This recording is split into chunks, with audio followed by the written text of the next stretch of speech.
when we were writing Arya, we submitted our pieces for feedback and critical analysis from Professor Otis Hashmeyer. He asked some really hard-hitting questions to understand why I had chosen Damayanti as the hero of my piece.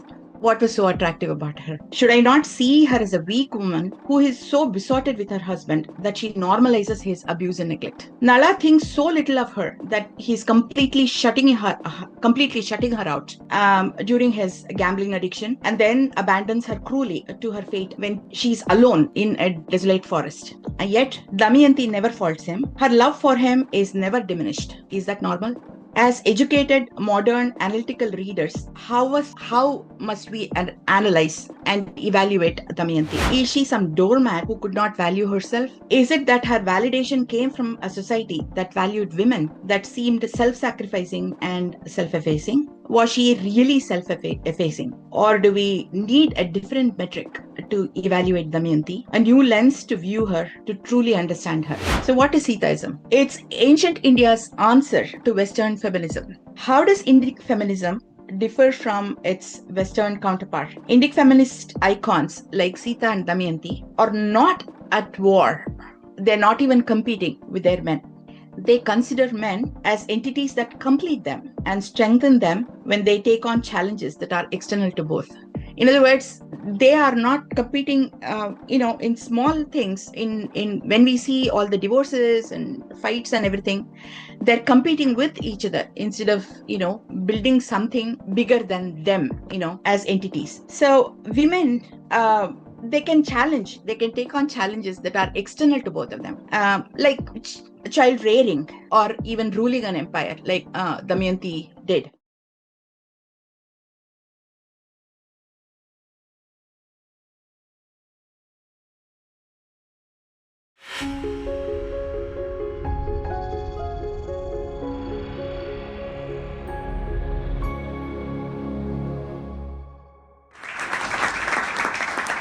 Namaste, ladies and gentlemen. I am Ojasvi Mishra, welcoming you to a new series where we wish to define Indic feminism.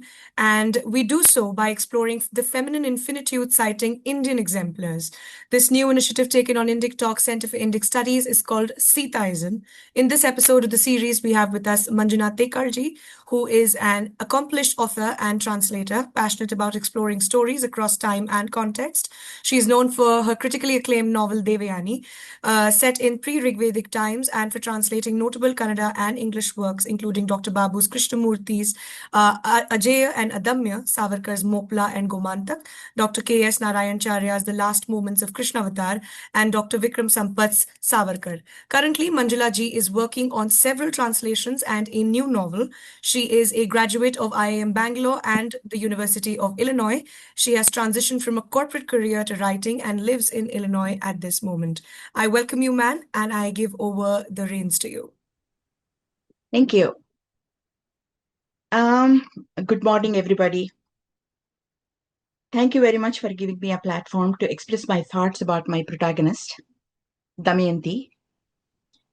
In this conversation, we will explore Damayanti through a modern feminist lens to juxtapose it with how we see her through a Sanatan lens. I'm Manjula Tekal, the author of the short story Damayanti, Finding Nala. Damayanti is a fascinating character who has endured the test of time. In the Indian psyche, she is seen as a symbol of beauty, brains, and steadfast love. But the modern feminist interpretation of Damayanti is not so kind to her. When I first read Damayanti's story, I was not too kind to her either. Why would Damayanti pine away for a man who had utterly neglected her while gambling away his kingdom? He had already neglected his children, his duties as a king, his subjects whom he was duty-bound to care for as his own children. I wondered if he had gotten addicted to gambling because he was bored of the monotony of his life, or weighed down by his duties, or wanted to have some fun and slacked off, or if a part of him was seeking validation from his brother. But no matter, in this talk, we focus on Damayanti and try to understand her. The beauty of fiction is that it gives you a long rein to explore the protagonists by asking probing questions that we are troubled with, the questions that are troubling the writer and the audience. So I actually asked these questions. Or rather, I made Damayanti's mother ask all the inconvenient questions that were troubling me, to which we are seeking answers. So when we were writing Arya, like all of us, when we were writing Arya, we submitted our pieces for feedback and critical analysis from Professor Otis Hashmeyer. He asked some really hard-hitting questions to understand why I had chosen Damayanti as the hero of my piece. What was so attractive about her? Should I not see her as a weak woman who is so besotted with her husband that she normalizes his abuse and neglect? Nala thinks so little of her that he's completely shutting her out during his gambling addiction, and then abandons her cruelly to her fate when she's alone in a desolate forest. And yet, Damayanti never faults him. Her love for him is never diminished. Is that normal? As educated, modern, analytical readers, how must we analyze and evaluate Damayanti? Is she some doormat who could not value herself? Is it that her validation came from a society that valued women, that seemed self-sacrificing and self-effacing? Was she really self-effacing? Or do we need a different metric to evaluate Damayanti, a new lens to view her, to truly understand her? Before delving into these questions, let us briefly outline the story of Nala and Damayanti. At this point, I'd like to urge you to read my interpretation of Damayanti's story. Naloparkhyana, or Nala's story, is narrated in Mahabharata's Vanaparva. After losing their kingdom to the Kauravas, at the game of dice, the Pandavas have been exiled to the forest. Sage Brihadashva comes to meet them. Yudhishthira is still mourning his losses. He asks in self-pity, can there be another man who has gone through as many hardships as I have? Is there anyone else who has suffered as much sorrow as me? Sage Brihadashva, he replies, there is indeed one such man who has suffered much more than you. You at least have your wife and brothers with you, whereas he was all alone. And then he proceeds to narrate the story of Nala, the king of Nishadha. Nala was a great king. At this point, I'd like to cast the next set of slides. Yes, how must we evaluate Damayanti? Damayanti, I'm sorry, I'm going to proceed with the story. Damayanti is the only daughter of King Bhima of Vidarbha. She has 3 brothers. She's extraordinarily beautiful. And similarly, Nala. Nala is like, he's a great king. He's famed as the greatest horseman of his times. He's even more famed for his extraordinary good looks. He has a well-equipped army. He has ruled his realm justly and efficiently. Damayanti's girlfriends and palace retainers, everybody praises Nala. His good looks, his godlike good looks to Damayanti. Nala's informants are similarly praising Damayanti's grace and beauty. Nala, at this time, he catches a Rajahamsa. It's a swan. About this time, the bird speaks to him articulately, like a human being, and begs him to be released, to be set free. In return, he says he's going to go to Damayanti and speak to her about Nala and make her fall in love with him. Nala agrees and sets him free. The swan speaks to Damayanti. He says, Vishishtaya Vishishtena Sangamo gunavan bhavet means when beauty mates with beauty, or extraordinary good looks mates with extraordinary good looks, I would think. The results are wonderful. And that is why you must marry Nala, he says. Damayanti promptly falls in love with him just by that description. And then at this time, then her father arranges for her a Swayamvara. The gods, the Lokapalas, the Dikpalakas, they hear about Damayanti's beauty and they decide to attend the Swayamvara as well. On the way, they meet Nala, who's also going to the Swayamvara. They take one look at him and then decide that they have no chance to win Damayanti's hand. They hatch a plan. They decide to send Nala to Damayanti as a messenger to ask her to choose one of them. Damayanti refuses. She tells Nala that she's in love with him. She will not marry anybody else. So when they hear this, the Lokapalas decide to play a trick on her. And then all of them disguise themselves as Nala. So when Damayanti arrives at the wedding mandap, she prays to them, just so the gods can reveal themselves and then she can identify Nala. She chooses Nala as her husband. They get married. This part of the story, when the gods test her love for Nala and she finds Nala by demonstrating her steadfast love for him, is very charming in Mahabharata. Nala is ecstatic. He's also humbled and then he's grateful to her for having chosen him over the gods. He tells her he will always be attentive to her. And then that he's never going to look at another woman. They get married. The gods appreciate their love and bestow many gifts, boons upon Nala. But then when Kali hears how Damayanti repudiated the gods and married Nala, he's furious. He vows to exact vengeance for this affront. But he must wait 12 whole years before he gets to Nala. Meanwhile, Nala and Damayanti live happily for those 12 blissful years. And Nala is ruling his kingdom comfortably, and they have 2 children. And then something happens, or rather the Kali enters Nala, as they say. And he slacks. He commits a few mistakes. Pushkara, Nala's brother, invites him to a game of dice at this point.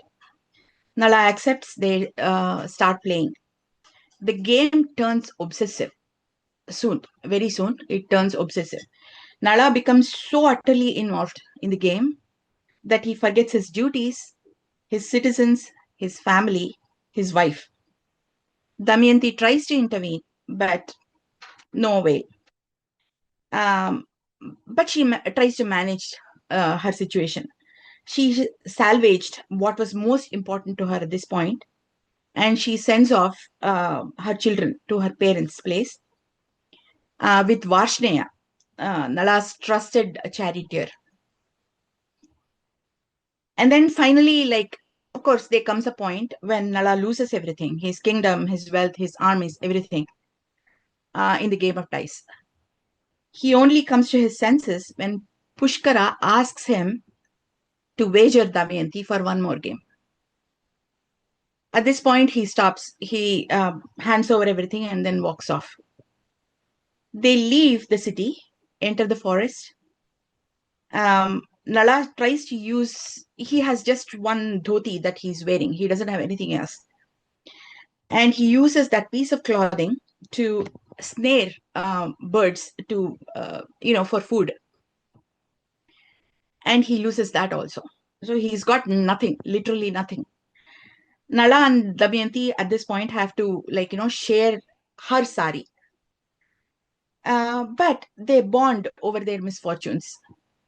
They walk until they find a shelter. he kind of cooks, small game, food, and then Damayanti, he can make anything taste good. And then he feeds Damayanti, and they bond over their common misfortunes. They find a shelter. At this point, Nala hints to Damayanti that she must go home to her parents. He gives a little geography lesson to her, and then he points out Vindhya mountains, and then roads to her mother's house, Vidarbha, and he points the road to Chedi and Ayodhya and everything. Damayanti refuses to go alone without him. She says, you must come. If you're not coming, I'm not going there. Anyway, at that, she falls asleep. And then that night, when she's still sleeping, Nala leaves her. He abandons her and then goes away. Okay. And then after enduring many hardships, Damayanti finds her way finally to her parents' home. So I'm fast forwarding. I mean, I have set the stage. I am fast forwarding the story, and then I'm going to just basically tell the highlights from now on. Nala suffers a snake bite. He becomes deformed. He reaches Ayodhya and becomes the chief stable manager and cook for King Rituparna.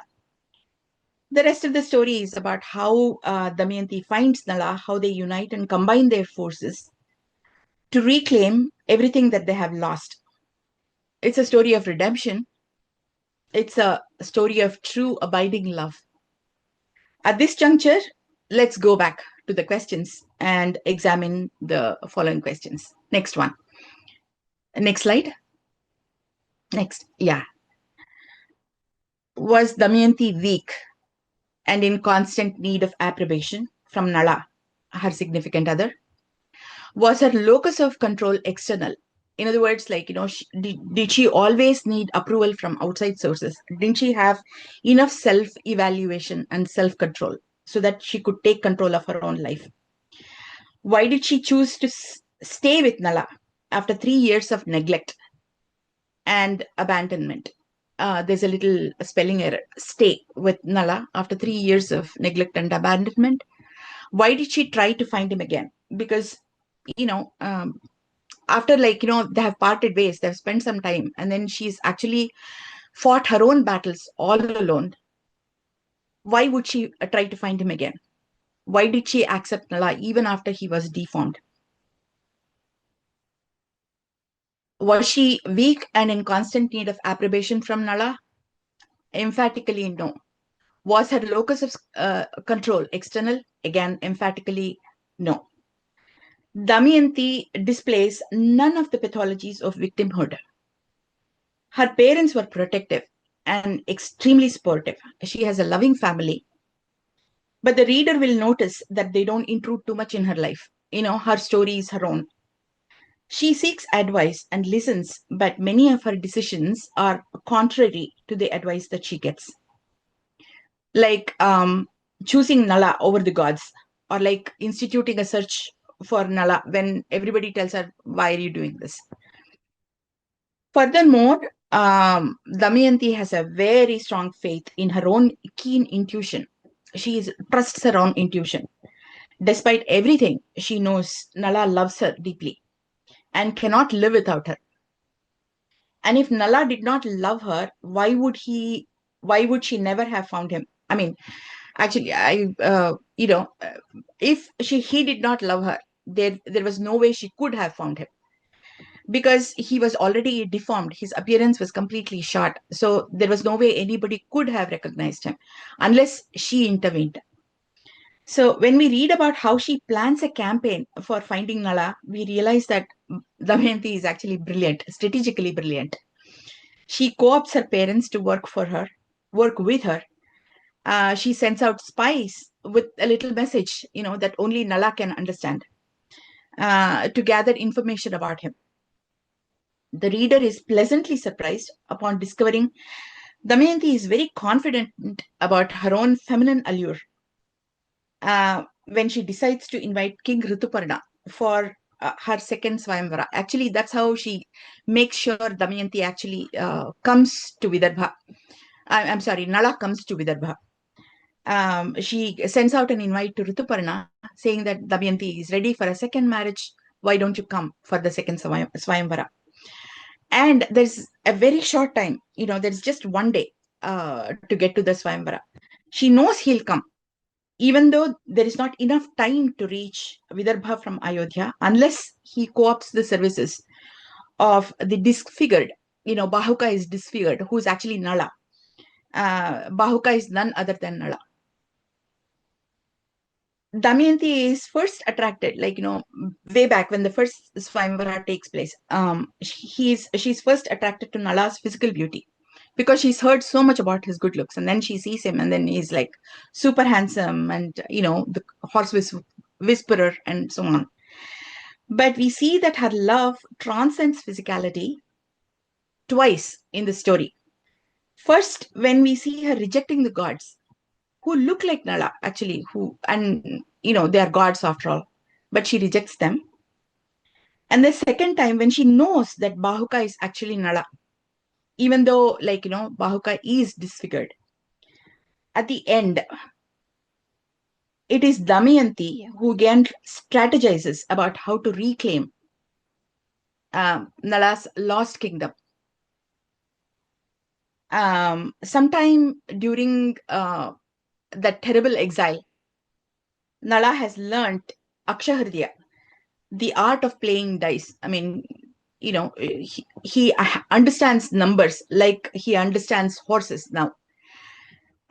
So deep is her faith in Nala that despite the previous terrifying debacle in the same game, in the game of dice, she tells him to challenge Pushkara to a game of dice again and offer her as a wager. That's a remarkable act of bravery, because at that point she should be scared, if he actually goes back and then plays the game of dice again, what if he loses? That's a big chance that she's taking. And then he's like, she's basically telling him, okay, go ahead and then wager me, it's okay, and then I know you're going to win. That's a leap of faith. So Nala agrees to that. They play, and then Nala wins back their kingdom. So we see that Damayanti is a very strong, empowered woman who is really the real power behind Nala. To me, she's taller than Nala himself. I mean, because she's the power behind him. There is no Nala without Damayanti, and no Damayanti without Nala. So let's re-examine Damayanti from a Sanatani perspective. For that, we must first arm ourselves with that concept of Sitaism. So what is Sitaism? It's ancient India's answer to Western feminism. How does Indic feminism differ from its Western counterpart? Indic feminist icons like Sita and Damayanti are not at war. They're not even competing with their men. They consider men as entities that complete them and strengthen them when they take on challenges that are external to both. In other words, they are not competing, in small things. In when we see all the divorces and fights and everything, they're competing with each other instead of, building something bigger than them, as entities. So women, uh, they can take on challenges that are external to both of them, like child rearing, or even ruling an empire, like Damayanti did. Women can take on challenges, big challenges, like Damayanti did, like reclaiming a lost kingdom and standing beside her man as the source of his strength, or developing and shaping the next generation of leadership, even while rejecting hyperautonomy. Hyperautonomy comes at the cost of your partner in some sense. Let us revisit the question. Was Damayanti weak and emotionally subjugated? when she decided to find Nala after 3 years of neglect and abandonment. Was she emotionally damaged? No, because she had an unshakable faith in her subliminal connection with Nala, which was grounded in an understanding of Nala much more than Nala understood himself. Because she consistently operated from a position of strength. She was beautiful, strong, and intelligent. Contrast this with the complicated distortion of love and manipulation you encounter in, let's say, Hamlet's Ophelia or Othello's Desdemona. Both are at war with their own families and their love interests, which culminates in their death. The cynicism of the Western lens stems from the idea that in celebrating feminine, you are somehow pitting the female protagonist against the male. Interestingly, there are female role models that are worthy of emulation in the West as well. Alicia Nash of The Beautiful Mind, wife of the Nobel Prize winner John Nash, comes to mind. Final question. Next slide. Final question. How do we separate a victim of manipulation and neglect from someone like Sita or Damayanti? How are they different? How is a victim different from Sita or Damayanti? What do we tell our daughters when they are going through hardships, relationship troubles, and when they face manipulation? What do we tell our daughters, to mitigate their troubles? It's difficult. We bring them up with love so that they can tell the difference when they encounter something less.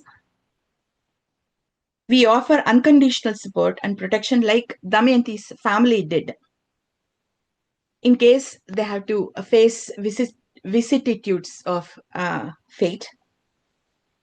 We vigilantly look for pathologies of victimhood and search for signs of weakness.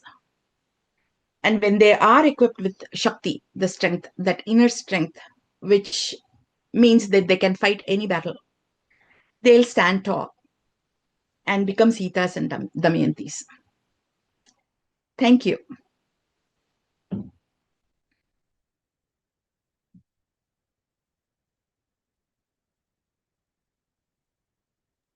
Any questions? Thank you very much, ma'am. That was very insightful.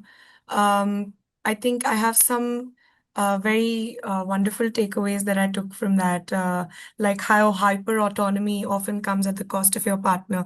I don't think you can define that better than that, because if we do not function in a collaboration, then the society comes to a Absolutely. halt. And that is why it is so important that we understand that hyperautonomy does come at the cost of your partner. And also something as simple as why an initiative like this is important, because it's important because these stories are to tell our daughters so that they know when they experience something less. I think those Absolutely. are extremely simple ways of explaining why initiatives like this are important, like Arya, like understanding Indic feminism. I do have questions for you, ma'am. If you just allow me a minute, I'll rip them out. One of the questions that we've been asking our speakers in this series is, how do you think the way Indian history and Indian literature encapsulates a female personality compares to the rest of the world? I guess, let's see. Let's take the example of Kramer versus Kramer. Have you seen that movie? Uh, so she is, she just leaves her family just to find that nebulous concept of her own. I mean, she wants to find herself, right? What is finding herself? I don't know. I mean, what can she not do while staying within the family and then bringing up her child? She comes back eventually for her child. But then meanwhile, the husband or her significant other, he's gone ahead and then he's made sure that the child is taken care. And then he actually learns how to cook and everything.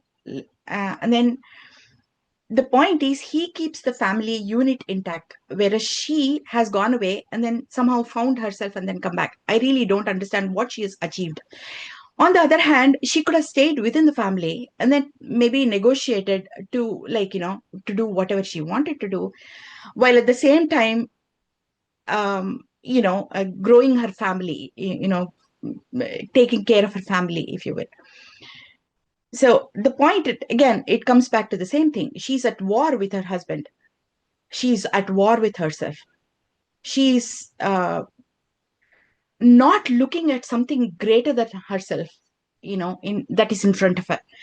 I guess that is the one way in which the Hindu civilization has different. Like, for example, if you understand Dharma, there is a role that you have to play.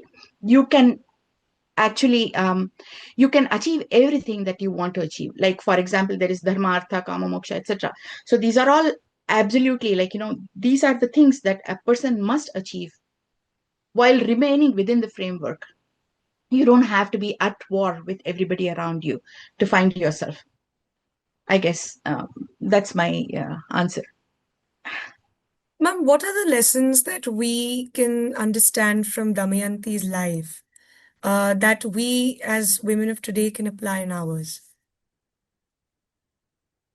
Actually, I mean, I thought extremely relevant. Damayanti's life is extremely relevant because she has found the love of her life, and then she has spent 12 years with him. And then there is this snag, there is this visport, there is this big calamity that has actually confronted her. She is losing everything. At that point, she still has faith in him because she knows that, if she abandons him, she can take care of herself. She can take care of her children. She's got solid family support, but she has to rescue him. It's her mandate. And then that is, like, the kind of steadfast love that she has for him. Um, that is like exemplar. I mean, that's the best thing that you can find. That's a beautiful story. Like, you have a similar thing in that, like, John Nash's movie.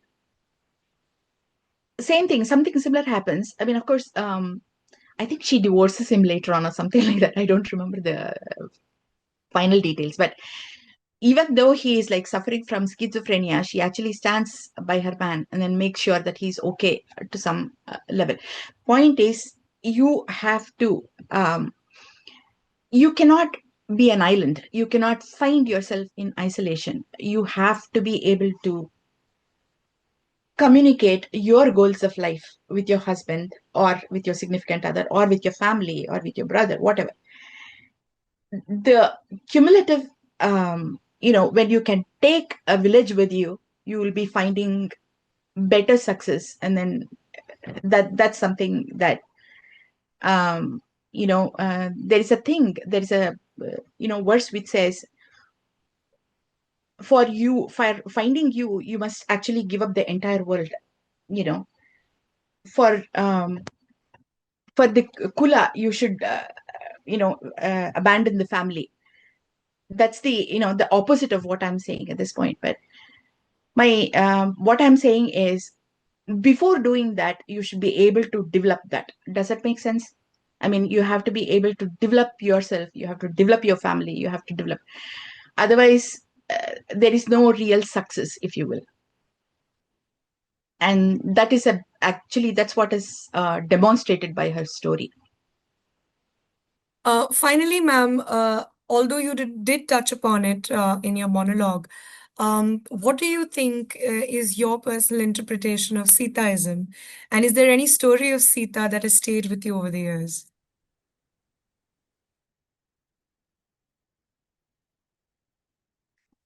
I guess the conversations she has with Rama while she's in the forest, those are the most beautiful things. I mean, you can make out, even though, like, when she gives up her the comfort of her own home and then goes with him, that is actually extremely supportive. I mean, nobody can show better support than that. um yeah, that's one thing I would say. Yeah, she has always been with her man. She's always shown support to him. And then the way she brings up her children, all those things are like beautiful. Even though, like, there is a conflict at some point, and then she's like, abducted, and then she's rescued, and so on. Yeah. I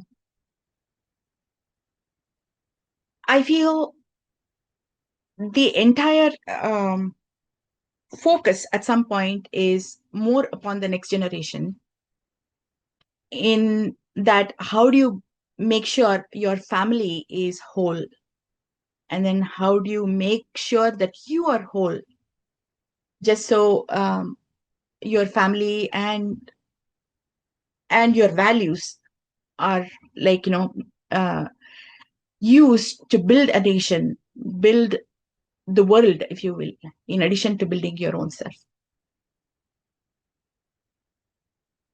And ma'am, if you could sort of reiterate or elaborate your interpretation of Sitaism. Okay. I would think a woman should never think of herself as weak. She is strong, and then she should remain strong. She should have the framework. I mean, she should have, everybody in this world should have that understanding of the framework of dharmartha, kama, moksha, and the four purusharthas. When exactly, to adhere dharma, when you are pursuing artha and kama, that should be the goal. And then you should understand when to build yourself, and then when to build the world around you, and when to give up and then gracefully go back, in pursuit of moksha. I guess that would be the essence of Sitaism as I understand it. That was very beautifully put, ma'am. On that note, we will conclude this session. Thank you very much for gracing our platform, giving us your time. We wish to have this be only the first of the many that we will have with you. Thank you very much. Awesome. Thank you so much.